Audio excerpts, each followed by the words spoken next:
ஆண்டவருடைய ஆவி என்மேல் உள்ளது, ஏனெனில் அவர் எனக்கு அருள் பொழிவு செய்துள்ளார். ஏழைகளுக்கு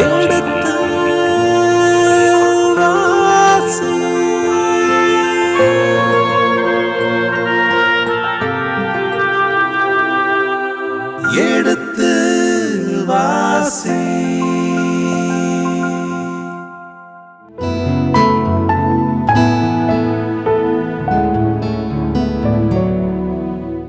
இனிய இதயங்களே, எடுத்து வாசி பருவம் 2 சாமுவேல் 2ஆம் புத்தகத்துக்குண்டான விவிலிய விளக்கங்களுக்கும் இறை வசனங்களுக்கும் செவிமடுத்துக் கொண்டிருக்கின்றோம்.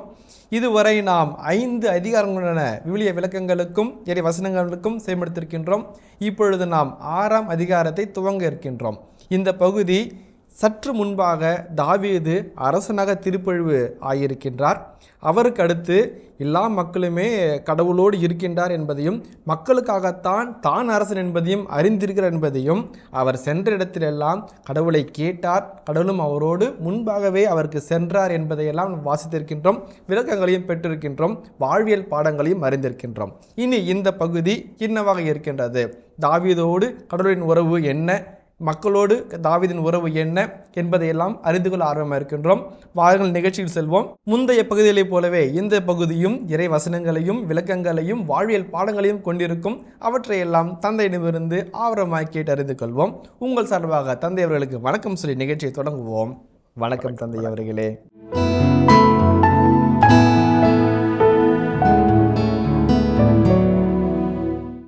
6ஆம் அதிகாரம் கடவுளுக்கும் தாவீதுக்கும் இடையே இருக்கின்ற அந்த உறவு இன்னும் எவ்வளவு ஆழப்படுத்திட்டு இருக்கிறது, தாவீதுக்கும் மக்களுக்கும் இடையே உறவு எவ்வளவு ஆழப்பட்டிருக்கின்றது, ஒரு அரசனாக எவ்வாறு அவர் மேலும் உயர்ந்தார் என்பதை அறிந்து கொள்ள ஆரம்பமாக இருக்கின்ற தந்தை அவர்களே. ஒட்டுமொத்த இஸ்ராயலின் குலங்களும் எப்ரோனை நோக்கி புறப்பட்டு வந்தது.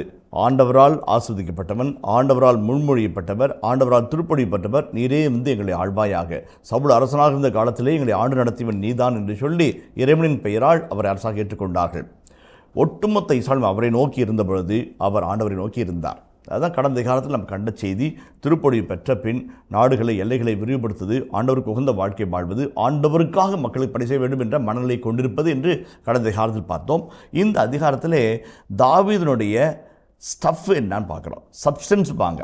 உங்கள் சப்ஸ்டன்ஸ் என்ன நம்ம புரிஞ்சுக்கிட்டோம் அப்படின்னாக்க உங்களை ஹேண்டில் பண்ணுறது ரொம்ப ஈஸி. உங்கள் சப்ஸ்டன்ஸ் என்ன அப்படி பார்க்குறது, ஆன்மீகமா, பணமா, ஈகோவா, புகழா, புகழ்ச்சிக்கு மயங்குற ஆளா, அல்லது பெண்ணாசையா, பொன்னாசையா, குடியா, போதையா, உங்களை எது ஸ்ட்ராங்காக வச்சுருக்குது, எதில் நீங்கள் ஸ்ட்ராங்காக இருக்கிறீங்க, எது உங்களுடைய ஸ்டஃப்னு புரிகிறது ரொம்ப முக்கியம். இந்த ஒற்றை அதிகாரம் எதன் மீது தாவீது என்கிற அந்த உறுதியான கட்டிடம் கட்டப்பட்டிருக்கு என்பதை தெல்ல தெளிவாக விளக்கிறது. அருமையான ஆன்மீகம் மிகுந்த ஆழமான ஒரு பகுதி. பல இடங்களில் மறையுரை ஆற்றுவதற்கும் இறைய செய்தி பகிர்ந்து கொள்வதற்கும் உதவுகிற ஒரு அருமையான பகுதி. அதைவிட மேலாக நாம் ஆண்டவர்கள் நினைத்திருக்க கனிது மிகுந்த வாழ்வதற்குரிய ஒரு செய்தி தாங்கி வருகிற அற்புதமான ஒரு அதிகாரம். அருமையான ஆன்மீக ஆழம், இறைவன் மீது கொண்டிருக்கிற அன்பு, இறைவன்பாக நான் யார், எனக்கு இறைவன் யார் என்ற இரு கேள்விகளுக்கும் விடைத்திருக்கிற ஒரு உன்னதமான ஒரு பகுதி. ததுமி வழியும் இறை ஆன்மீகத்தினுடைய வெளிப்பாடாக இந்த பகுதி இருக்கிறத நான் பார்க்குறேன். இது தாவீதினுடைய உச்சக்கட்ட கடவுளின் அன்பை வெளிப்படுத்துகிறது. தாவீதின் உச்சக்கட்ட கடவுளின் பிரமாணிக்கமான தன்மை இன்னொரு அதிகாரத்தை நான் காட்டுவேன். அதற்கு ஈடாக இந்த பகுதி வரும். முதலில் நன்மைத்தனங்களை பார்ப்போம், அதுக்கப்புறம் தாழ்மைத்தனங்களை நான் பார்க்க போகிறோம். இந்த 6ஆம் அதிகாரம் வாசிப்போமே, 1ஆம் வசனத்தை வாசிப்போமே. தாவீது அனைத்து இஸ்ரேலிலும் தேர்ந்தெடுக்கப்பட்ட 30,000 பேரை மீண்டும் ஒன்று திரட்டினார். தாவீதும் அவரோடு இருந்த மக்கள் அனைவரும் கடவுளின் பேழையை கொண்டு வர பாலே யூதாவுக்கு சென்றனர். இது கெருபுகளின் மீது வீட்டிருக்கும் படைகளின் ஆண்டவர் பெயரால் அழைக்கப்படுகிறது. ஓகே, 2 காரியங்கள் சொல்கிறேன். தாவீது அனைத்து இஸ்ராயலும் தேர்ந்தெடுக்கப்பட்ட 30,000 பேரை மீண்டும் ஒன்று திரட்டினார். 30,000 என்பது எலஃப் என்கின்றது 1000. 30,000 மக்களை ஒன்று திரட்டுகிறார். போர் வீரர்கள், மக்கள் திரட்டுகிறார். பெரும் திரளான மக்களை தேர்ந்தெடுக்கிறார். எதுக்காக? ஆண்டவரின் திருப்பழியை கொண்டு வர வேண்டும் என்பதற்காக. இதில் 3 செய்திகள் அடங்கியிருக்கிறது. தாவீதினுடைய எந்த ஒரு செயலும் ஒரு நேர்த்தியான உள்நோக்கத்தோடு கூடிய ஆன்மீக பலத்தோடு கூடிய செயல்பாடு என்று பார்த்தோம். இப்போ உடன்படிக்கையின் பேலை எருசலேமில் இல்லை, பாலே யூதாவுக்கு பக்கத்தில் இருக்கிறது. அது எருசலேமுக்கு அருகிலே இருந்தாலும் அது பிலிஸ்தீனுடைய பாசறை நோக்கி இருந்தது. ஒருவேளை அடிக்கடி நமக்கு தொல்லை கொடுக்கிற, அடிக்கடி நம்மோடு போராடுகிற, அடிக்கடி தாக்குதலை சந்திக்கிற பிலிஸ்தர்கள் பக்கமாய் இந்த உடன்படிக்கை போனால் நமக்கு என்ன ஆகும்? நாட்டுடைய மக்களுடைய மன உறுதி குலைக்கப்படும், நம்முடைய வலிமை பறிம்போயிற்றே, நம்முடைய ஆண்டவர் நம்மிடம் இல்லை என்கின்ற ஒரு ஆதங்கம் வரும். தேர்ந்த தலைவன் நம்முடைய வேரை உறுதிப்படுத்திக் கொள்ள வேண்டும் என்பதற்காக பாலே யூதாவுடைய மக்களை சென்று திரட்டி அங்கிருந்து உடன்படிக்கையின் வேலையை எருசலேமுக்கு கொண்டு வர அழைக்கிறார். தான் அரண்மனை கட்டி கொண்டார், தான் மையப்பகுதியில் வாழ்கிறார், இறைவனும் மையப்பகுதியில் வாழ வேண்டும் என்கின்ற ஒரு விழுமியத்தை இருக்கிறார். எருசலேம் என்பது நடுநிலை பகுதி, வடநாடல்ல தென்னாடல்ல, ஓரினமாய் ஓரினத்தின் பொது இடமாய் அது இருக்கிறது. தான் அந்த இடத்தில் அமர்ந்தது போல தான் இருக்கின்ற இடத்தில் இறை பிரசன்னம் இருக்க வேண்டும் என்று தாவீது விரும்புகிறார். 3 காரணங்களுக்காக. 1, இறைவனை அங்கே கொண்டு வர வேண்டும் முதலாவது. 2வது, எதிர்களின் பக்கம் அது சென்றுவிடக்கூடாது. அரசியல் ஒரு தாழ்வு நிலையை நமக்குள்ளாக உருவாக்கி முடியும். பிலிஸ்தர்களை வென்றோம், ஆனால் அவரிடமிருந்து நம்முடைய உடன்படிக்கை படையை காப்பாற்ற முடியவில்லை என்ற ஒரு சைக்காலஜிக்கல் வார்ஃபேர் வந்துடக்கூடாது, சைக்காலஜிக்கல் டிஃபீட் வந்துடக்கூடாது என்பதற்காக அவசரமாக அது கொண்டு வருகிறார். 2வது. 3வது, அது ஒரு வல்னரபிள் பிளேஸில் இருக்குது, பிலிஸ்தருடைய பாசறைக்கு பக்கத்தில் இருக்கிறது, 4-5 தொலைமீட்டர் தான் இருக்குது. இந்த பாலே யூதா என்கிறது கிரியாத் யாரீம் என்று நீதித்தொழில் புத்தகத்தில் அடிக்கடி நம்ம வாசிப்போம். அந்த பகுதியை சார்ந்தது பெருவானையான பிலிஸ்தர்களினுடைய தாக்குதலுக்கும் அச்சுறுத்தலுக்கும் உள்ளாகின்ற ஒரு பகுதி என்றும் நான் பார்த்தோம். அங்கிருந்து கொண்டு வர புறப்பட்டு போகிறார். 3வது, இந்த இடத்துல இருக்கிற அந்த உடன்படிக்கையின் பேழையினுடைய ஆண்டவர் பெயர் என்ன? கிருபுகளின் மேல் வீற்றிருக்கிற படைகளின் ஆண்டவர். கிருபுகள் என்பது 7 வானத்தோர்கள், அதி உணர்த்தோர்கள் இருக்காங்க. 7 அதி உன்னத தூதர்களுக்கும் 7 நிலைகள் இருக்குது. கெரூபிம்கள், செராஃபிம்கள் என்றெல்லாம் ஒரு 7 பள்ளிகள் இருக்குது. அதன் பிற்பாடு சொல்லலாம், நிறைய சொல்ல முடியாது. 7 வானத்துடைய அடிநிலைகள் இருக்குது. அதிதூதர்கள், செராஃபிம்கள், கெரூபிம்கள் என்று நிலைகள் இருக்குது. அந்த வகையில் பார்க்கும்போது அந்த கெரூபுகளின் மத்தியில் வாழ்கிற, புனிதத்தின் மத்தியில், புகழ்ச்சியின் மத்தியில், இறை வல்லமையின் மத்தியில் வாழ்கிற இறைவன். அப்படிப்பட்ட ஆண்டவர் யாராக இருக்கிறார்? படைகளின் ஆண்டவராக இருக்கிறார். நம்முடைய வல்லமையோடு மாட்சியோடு எழுந்திருக்கிற ஆண்டவர் சகல அதிகாரம் கொண்டவராக இருப்பதனால் எல்லார் மேலும் வெற்றி கொள்ளக்கூடிய வல்லமையை தான் தங்கியிருக்கிறார். அதை கொடுக்கிற வல்லவர், படைகளின் ஆண்டவர், கிருபுகளின் மீத்திலே வீழ்கிற ஆண்டவர் என்று அந்த இடத்திற்கு பெயர். அந்த இடத்திலிருந்து எருசலேமிற்கு கொண்டு வர வேண்டும் என்பதை சொல்கிறார். அந்த வல்லமை தாங்கி அங்கே எழுந்திருக்கிற ஆண்டவர் இங்கே எழுந்திருக்கட்டுமே, அந்த வல்லமை நாம் தாங்கலாமே என்பதுதான் தாவீதினுடைய உள்ள கிடக்கு. இந்த 3 கருத்துக்களோடு அடுத்த பாசனத்தை கடந்து போவோம். குன்றின் மீது இருந்த அபினதாபின் இல்லத்தில் இருந்து கடவுளின் பேழையை ஒரு புதிய வண்டியில் வைத்து கொண்டு வந்தார்கள். அபினதாபின் புதல்வர்கள் ஊசாவும் அகியோவும் அந்த புது வண்டியை நடத்தி வந்தார்கள். குன்றின் மீது இருந்த அபினதாபின் இல்லத்திலிருந்து கடவுளின் பேழையை அவர்கள் கொண்டு வந்தார்கள். அகியோ பேழைக்கு முன்னால் சென்றார். தாவீதும் இஸ்ரேல் வீட்டார் அனைவரும் தேவதாரு மரத்தாலான இசைக்கருவிகளோடும் யாழ், வீணை, சுரமண்டலம், மேளம், தாளம் ஆகியவற்றோடும் ஆண்டவருக்கு முன்பாக ஆடி பாடிக்கொண்டு வந்தனர். ஓகே, இதில் 3 முதல் 5 வரலாறு வார்த்தைகள் 3 செய்தியில் தாங்கியிருக்கிறது. அபினதாபின் இல்லம் ஒரு குன்றின் மேல் இருக்கிறது. அங்கே இருந்து கடவுளின் படையை புதிய வண்டியில் வைத்து கொண்டு வந்தார்கள். 3 இது குன்றின் மேல் இருக்கிறது. எப்பயுமே எல் ஷடாய் என்ற வல்லமையுள்ள கடவுள் மலைகளின் மேல் வீட்டிருக்கிறவர். சீனாய் மலை, ஹெர்மோன் மலை, மலைசிறங்க மலை, மலைகளின் மத்தியில் வாழ்கிற ஆண்டவர், மலைகளின் ஆண்டவர் என்று அவளை சொல்வார்கள். அப்போ ஒரு குன்றின் மேல் இருக்கிறார். அது 2 வார்த்தைகளை சொல்கிறது.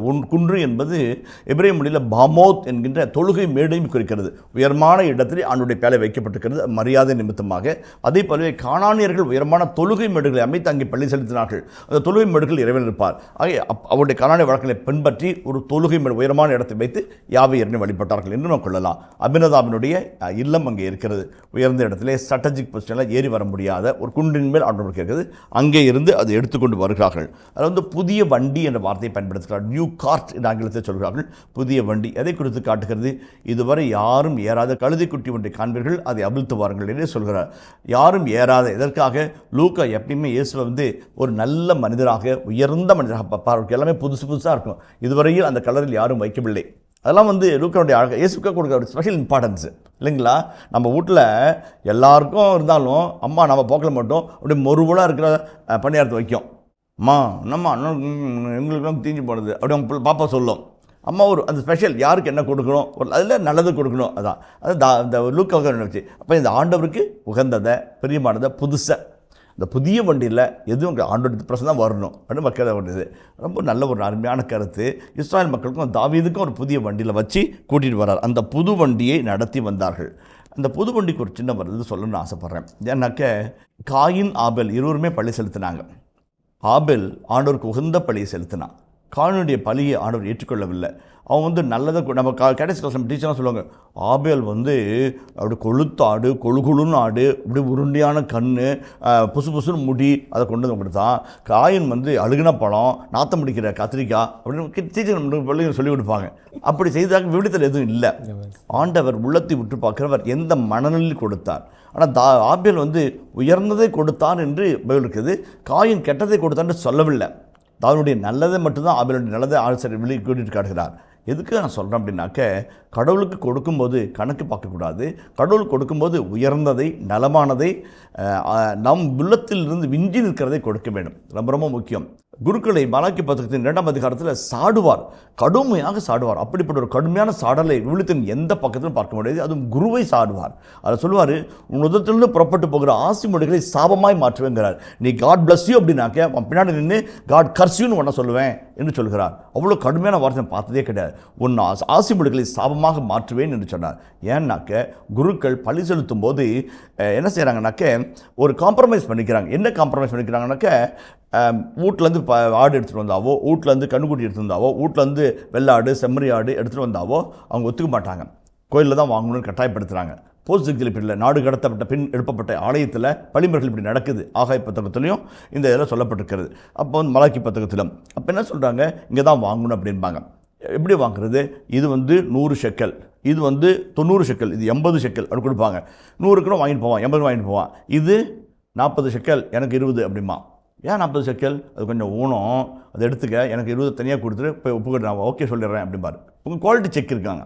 அவங்க என்ன பண்ணுறாங்க, 20 ஷெக்கலை கையில் உங்களுக்கு கமிஷன் வாங்கிக்கிட்டு 40 ஷெக்கல் இந்த ஆட்டை விற்கிறாங்க. அந்த ஆடு வந்து ஊனமாக இருக்கலாம், கால் குழம்புகள் வந்து பிளவுபடாமல் இருக்கலாம், அல்லது வந்து கண் குருடாக இருக்கலாம். இப்படி ஊனமானதும் நலமற்றதையும் கொடுக்கும்போது அப்படிப்பட்ட பழிகளை லேவியர் புத்தகத்திலும் இணைச்சட்டங்களிலும் தடை செய்யப்பட்டிருக்கிறது. ஆண்டவருக்கு மாசு மறுவற்றதும் ஒன்றை விட்டு வயதுக்கு விட்டுமான என்று வரைமுறைகள் இருக்குது. இவங்க காம்ப்ரமைஸ் பண்ணிட்டு கமிஷன் வாங்கிட்டு கொடுப்பாங்க. அப்போ சாமி ஒரு இடத்துல சொல்கிறாரு, அந்த மாதிரி ஆட்டுக்குட்டி கொண்டு வரியா, அந்த புழுக்கினால் அடிப்பேன் உன்னை, அந்த சாணினால் முகத்தில் அடிப்பேன் என்று அந்த வசனம் அப்படியே இருக்குது. படித்து பாருங்கள் அந்த அதிகாரத்தை. மனசு ரொம்ப சங்கடமாக இருக்கும். ஆண்டவர் இவ்வளோ கோப்பறாரான்னு சொல்லிட்டு தகுந்த பள்ளிகளை கொடுக்கணும், முறையான பள்ளிகளை கொடுக்கணும். அது திருப்பாடல் அழகாக சொல்லுது, நொறுங்கிய தாழ்வுற்ற உள்ள ஆண்டு உகந்த பள்ளி இருக்குது. அதே போல் எரிபலிகள் தகன பள்ளிகள் முறையான முறையில் ஒப்பு கொடுக்கணும். அதுக்காக தானே 3000 லேவியர்கள் 5000 குருக்கள் இருந்தாங்க. செக் பண்ணி கடவுளுக்கு உகந்த முறையில் எந்த ஒரு வரம்பும் இல்லாமல் கொடுக்கணும். இங்கே புது வண்டி அதான் ரொம்ப முக்கியம். தாவீது ஏதோ ஒன்று கொடுக்கலைங்க, புது வண்டியை கொடுக்குறார். புது வண்டி நலமானதை உயர்ந்தே கொடுக்குறார். ஆண்டவருக்கின்ற மரியாதை ஆண்டு கொடுக்கணும். பழிப்பிடம் வழிமுறைகள் சட்டங்கள் எல்லாம் இதுக்கு தான் செய்யணும்.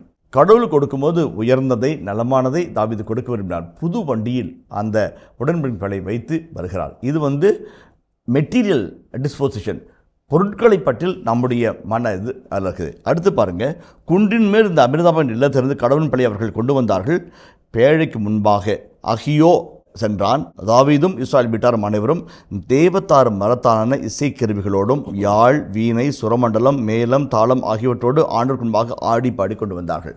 ரொம்ப இயல்பாக இருக்குங்க, ரொம்ப இயல்பாக இருக்குது, ரொம்ப அழகாக இருக்குது. அது வந்து எம்பதாயிரத்துலேருந்து மேற்கொண்டு மேலே இறங்கி வராங்க. அப்படி இறங்கி வர்றது அப்போ வந்து அகியோ வந்து முன்னாடி போகிறார். அது வந்து ஒரு பேனர் இருக்குது. இப்போ ஒரு போர்வீரன் போகும்போது படைக்கலன் தாங்கூர் முன்னாடி போவார். அரசன் போகும்போது பராக் பராக் பராக் ராஜ கம்பீர வருது. கோர்ட்டில் கூட ஆர்டர் ஆர்டர் ஆர்டர் சைலன்ஸ். அப்போ ஆண்டவர் போகிறார், அகியோ முன்னாடி போகிறார்.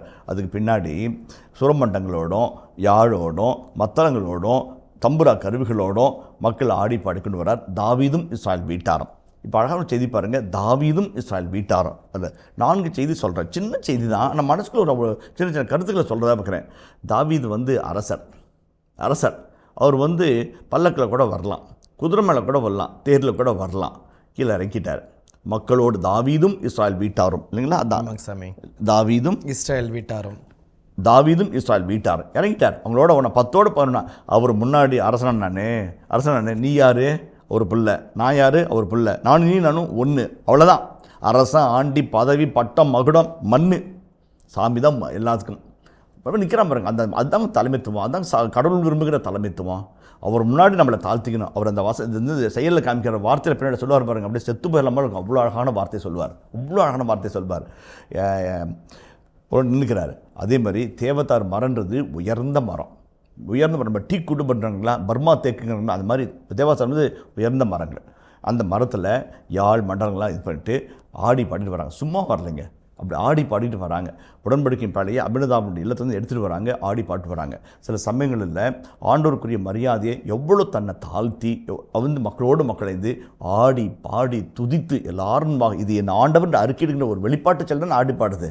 நம்முடைய தேர் திருவிழாக்களை பாருங்கள், தேர்தலில் பார்க்குங்க, வந்து ஒரு பேர் ஒருத்தர் இப்படி போவாங்க, இந்த சீட்டில் 10 பேர் போயிடுவாங்க, இந்த சீட்டில் 10 பேர் போயிடுவாங்க. கடைசீட்டில் வந்து உபதேசியார், பங்கு சாமியார், பூசூதி பசங்க, ஒரு தேர் லைட் அமுக்கிறதுக்கு அந்த ஜெனரேட்டர் ஆள் ஒரு 10-15 பேர் வருவாங்க.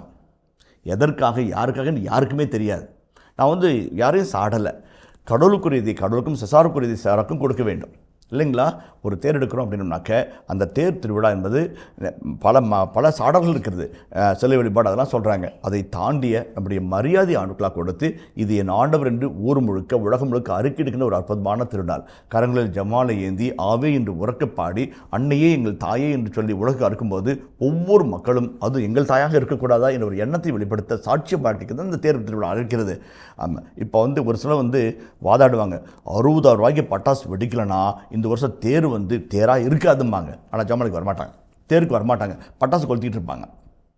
எதற்கு முக்கியத்துவம் கொடுக்குறோம், ஏன் முக்கியம் தெரியாமலே ஒரு வழிபாட்டு முறைகளுக்குள்ளாக வந்து விட்டோம். நான் யாரையும் சாடலைங்க, உள்ளத்தில் பட்ட சொல்கிறேன், அனுபவத்தில் வந்ததை சொல்கிறேன், கேட்டதை சொல்கிறேன் இல்லைங்களா? ஒரு பட்டாசு வெடித்து ஆகணும், இந்த பேண்டு அங்கேருந்து வரணும், இவ்வளோ ரூபா கொடுக்கணும், அவன் தான் வாசிக்கணும், அந்த சத்தம் கேட்டால் தான் சாமி வரும். சாமி வர்றது உள்ளத்தினுடைய துதியிலிருந்து வருகிறது, தாழ்மையான உள்ளத்தோட சாட்சிய வாழ்க்கையில் சாட்சிய புகழில் வர்றது. அதான் சொல்லுவாங்க, ஜிகினா காகிதங்களிலும் சீரியல் செட்டுகளை சிறைபிடிக்க பார்ப்பார்கள் ஆண்டவரே, போடுகளை கண்டு மயங்க விடாதீர்கள், செருக்கு வர வேண்டும், உங்களுக்கு செய்தி தெரிய வேண்டும்னு கவிதை எழுதணும். அதுதான் உண்மை இல்லைங்களா? நம்ம சாமி வந்து ஜிகினா காயத்தில் சீரியல் செட்டை சிறைபிடிக்க நினச்சோம்னா அவர் ஏமாந்து போகிறதுக்கு நான் மனுஷனா அரசியல்வாதியா? இல்லைங்களே. நொறுங்கிய தாழ்வுற்ற உள்ளத்தை நேசிக்கிற உன்னதமான ஆண்டவர், அந்த நொறுங்கிய தாழ்வுற்ற உள்ளத்தின் கண்ணீரையும் புகழ்ச்சியையும் தூபத்தின் நறுமண புகையோட மேலானதான் நினைக்கிற ஆண்டவர். அந்த ஆண்டவருக்கு உரிய முறையில் வைக்கணும். எங்கள் பங்கில் ஒரு கலெக்டர் தோட்டத்தில் ஒரு ஆயமாக இருந்துச்சு, வயதான தாய், படிக்க தெரியாது, கல்வி கூட்டிட்டு இருக்கிறாங்க. என்னையா கிறிஸ்துக்காக பரிசு கிடச்சிச்சா அப்படின்னு, கொடுத்தாங்கன்னு. என்னையா கிடச்சிச்சு அப்படின்ன, கம்ப்யூட்டர் பேக் கொடுத்தாங்கன்னுச்சு. கலெக்டர் கூட்டம் ஐயாவுக்கு கம்ப்யூட்டர் பேக் கொடுத்தா என்ன பயன்? உன்கிட்ட இருக்கிறதுனால கொடுத்துனாக்க அதுக்கு என்ன பயன் சாமி? அரை வைத்து கஞ்சிக்கு பாடுபடுகிற கடலை தொட்டில் குடிசை அமைத்து குழி வெட்டி கொண்டு கடலை பராமரிக்கிற அந்த தாய்க்கு ஒரு வேளை சாப்பாடு, ஒரு நல்ல துணி, ஒரு செருப்பு உபயோகமாக இருக்கும். உன்னிடம் எக்ஸ்ட்ரா இருக்குதுன்றதுக்காக ஒரு கம்ப்யூட்டர் பேக் கொடுத்துட்டு போனீங்கன்னா அதை போல் நம்ம வழிபாடுகள் இருக்கக்கூடாது. யதார்த்தமாய், இயல்பாய், உள்ளத்தை தொடுக்கிறதாய், வாழ்வை புரட்டி போடுகிறதாய் இந்த திருவிழாக்கள் அமைய வேண்டும். அதுதான் ஒரு தேர் திருவிழா. ஆடல் பாடலோடு வர்றார் அரசர், குதிரையிலேருந்து இறங்குறார், தேர்லேருந்து இறங்குறார், மக்களோட பாடுறார், ஆடுறார். எந்த ஈகோ இல்லாமல் எல்லாரும் ஒன்றாய் அந்த ஆண்டவரை துதிப்போன்ற துதி இருக்குது முதலாவது. இரண்டாவது வந்து நம்ம பவனியாய் போகும்போது ஆண்டவரை நாம் அறிக்கையிட்டு சொல்லும்போது அது திவ்யநக்கனின் பவனியாக இருக்கட்டும் அல்லது திருத்தாயாரின் பவனியாக இருக்கட்டும் புனிதர்களின் பவனியாக இருக்கட்டும், அந்த இடத்திலே துதி ஒளி, புகழ்ச்சி பாடல் மகிழ்ச்சியாக இருக்கும். ஒரு சிலர் பண்ணுவாங்க, நிறைய அழகாக வந்து தேரை ஜோடிப்பாங்க, ஒரு தகுதியான திருவழிபாடு சரியாக அமைக்க மாட்டாங்க. ஒரு கமெண்ட்ரி, ஒரு விளக்க உரை, இது யார் என்னன்னு எல்லாருக்கும் சொல்கிற மாதிரி நம்மளுக்கு தெரியும், மற்ற யாருக்கும் தெரியாது, யாருன்னே தெரியாமல் இருக்கலாம். ஒரு வார்த்தை சொல்லி நற்செய்தி அறிவிப்பாக மாற்ற வேண்டும். இறையரசனுடைய கட்டுமான பணிகளாக இவர் வந்து குணப்படுத்தும் ஆண்டவர், இவர் வந்து நலப்படுத்தும் ஆண்டவர் மட்டுமல்ல, நீதிக்காக நின்றவர், ஏழைகளுக்காக குரல் கொடுத்தவர், இறையரச கட்டு பணிகள் தன்னை வேள்வித்தியில் இணைத்து கொண்டவர். இதெல்லாம் வந்து விளிம்பியங்கள், அதை சொல்கிறது தானே தேருங்க. அப்படிப்பட்ட ஒரு தேரை தானே ஆண்டவர் விரும்புகிறாரு. உங்கள் ஜபங்களை நான் அருவருக்கிறேன், நீ என்னை நோக்கி கரங்களை உயர்த்தும்போது நான் முகத்தை திருப்பிக் கொள்வேன், உங்கள் பாடல்கள் சத்தமாக இருக்கிறது, it's noisy for me. Asia புத்தகம் 2000 வருஷம் முன்னாடி சொல்லிட்டார். அவங்க தான் புக்கத்தை படிக்காமனால தெரிஞ்சுக்காமே இருக்கிறோம். ஆடல் பாடலோடு இறங்கி வந்தார், தாவீது அவரோடு இருந்தார். இது ஒரு செய்தி சொல்கிறோம். மூணாவது பாருங்கள், அகியோ வேலைக்கு முன்னால் சென்றான், தாவீதும் இஸ்ராயல் வீட்டார் அனைவரும் தேவதார் மரத்தான். இப்போ இன்னொரு செய்தி சொல்கிறேன். இப்போ இஸ்ராயல் மக்களுடைய திருவழிபாட்டு கருவிகளில் 3 வகையான கருவிகளை பயன்படுத்தினாங்க. அது திருப்பாடல் 150 நம்ம ஒரு தடவை வாசிச்சு காமிச்சோம். வந்து தோல் கருவிகள் இருப்பாங்க, காற்று கருவிகள், ஃப்ளூட்டு, கிளார்னட்டு, ட்ரம்பட்டு, எக்காலம், இவெல்லாம் வந்து காற்று வழி இசைக்கருவிகள். தோல் கருவிகள் மத்தளம் அல்ல. அதே மாதிரி வந்து பர்கஷன்ஸ்பாங்க, கம்பிகளில் வர்றது, அல்லது வந்து கிண்ணறம், இவங்களெல்லாம் வந்து ஹார்ப்பு, அதெல்லாம் வந்து கம்பி வழிகள் இல்லை. அந்த வகையில் இருக்கும்போது percussions, skin instruments and wind instruments எல்லாத்தையும் கொண்டு வைக்கிறார். எல்லா வகையிலும் ஆண்டவருக்கு எல்லா நேரங்களும் ஆண்டவர் துதிக்கிறார். அதான் தாவீதுடைய நல்ல மனசு. புது வண்டி, அவரே கீழே இறங்குறாரு, எல்லோரும் சேர்ந்து ஆடி பாடுறாரு, உயர்ந்த தரமான புகழ்ச்சியில் ஆண்டவரை நிறைவுபடுத்துகிறார். ரொம்ப அந்த நல்ல மனதை பாசிக்கிற ஆண்டவர் வெற்றிக்கு மேல் வெற்றியை கொடுப்பார். புகழ்ச்சி ஆண்டவருக்கு 1 மணி நேரத்தை கொடுங்க, 1000 மணி நேரம் ஆசீர்வாதமாக திருப்பி தருவார்னு சொல்கிறாங்க இல்லைங்களா? 1 மணி நேரம் சார்ஜ் ஆகிற பேட்டரி ஒரு நாள் ஃபுல்லாக நமக்கு உலகத்தோடு தொடர்புகளை உதவுகிறது என்றால், ஆண்டோடு இருக்கிற 1 மணி நேரம் உண்மையான புகழ்ச்சி நேரம் வல்லமை நேரமாக மாறும். தமிழகத்திலே ஒரு உயர்ந்த மனிதர், ஜபத்தின் வல்லமில்ல மனிதர், மாதாவை பற்றியும் ஆண்டவரை பற்றியும் பாடல்கள் பல எழுதியிருக்கிறார். அவருடைய பாடல்கள் எல்லாம் மிக பரவலாக எல்லாராலும் பாடப்படுகிற அருமையான பாடல்கள். அவர் பாடலை எழுதும்போது நான் அவரை ஒரு முறை கவனிக்கிறது. தீவனுக்கு நம்முடைய நின்னாருங்க, 5 மணி நேரம் நின்னாருங்க, 5 hours அப்படியே நிற்கிறாருங்க. கால் ஆடல கையில் அப்படியே பார்த்து சாமி பார்த்து நின்றுட்டே இருக்கிறார். வல்லமையாக பாட்டு எழுதி எடுக்கல, அப்படி மனசு பதறும். அவ்வளோ அழகாக பாட்டு, அவ்வளோ அற்புதமாக வைர வரிகளாக வரும். அப்படியே கண்ணு கலங்கி நிற்கணும். அவ்வளோ அழகான பாடல்கள் எங்கேருந்து வருது? அதை அனுபவித்து எழுதுகிற பாடல்கள். சாமி பாடல் என்றால் அந்த வல்லமையிலிருந்து வருகிற துதியில் வருகின்ற உற்சாகமான கொப்பளிப்பு, உள்ளத்தின் ஆரவாரம் தான் நம்முடைய திருவள்ளுவர் பாடல்கள். எங்கேருந்து வரும்? ஜபத்திலேருந்து வரும். இங்கே தான் அந்த பார்க்குறோம். உயர்ந்தரமான ஒரு இதுலேருந்து பாடல் பாடி இது வராங்க, ஆடு பாடி அந்த இசைக்கர்களோடு மீட்டிக்கொண்டு வராங்க. அது அடுத்து பாருங்களேன், அவர்கள் நாக்கோனின் களத்திற்கு வந்தபோது காளை மாடு மிரள ஊசா கடவுளின் பழையை தாங்கி பிடித்தான். இதில் பழைய ஏற்பாட்டில் சொல்லியிருக்குது, உடன்படிக்கையின் பேழையை லேவியர்களும் குருக்களுமே என்று வேறு யாரும் தொடக்கூடாது, தாங்கக்கூடாதுன்னு ஒரு சட்டம் இருக்கிறது. இந்த இடத்துல எந்த ஒரு காட்சியை ஏன் கொடுத்தார் அப்படின்னா, ஏன் ஒரு கடவுள் கடுமையாக ஒருத்தன் தண்டிக்கிறன்னு ஒரு கேள்வி நமக்குள்ளாக வரும். பலரும் இதை பற்றிய கேள்விகளை பல இடங்களில் என்னை கேட்டிருக்கிறாங்க. நம்மளும் இந்த கேள்விகளை அன்றாட வாழ்க்கையில் சந்திப்போம். அதனுடைய செய்தி என்னன்றது நம்ம பார்த்துட்டு நம்ம கடந்து போவோம். அதை வாசிங்களேன். அவர்கள் நாக்கோனின் களத்திற்கு வந்தபோது காளை மாடுகள் மிரள ஊசா கடவுளின் பேழையை தாங்கி பிடித்தான். அப்போது ஊசாவுக்கு எதிராக ஆண்டவரின் சினம் பற்றி எரிந்தது. கடவுள் அவனது தவறுக்காக அங்கேயே அவனை வீழ்த்தினார். அவன் கடவுளின் பேழை அருகே இறந்தான். என்னாகவும் 4ஆம் அதிகாரம் 15ஆம் வசனத்தை வாசிங்களேன். என்னாகவும் 4ஆம் அதிகாரம் 15ஆம் வசனம்.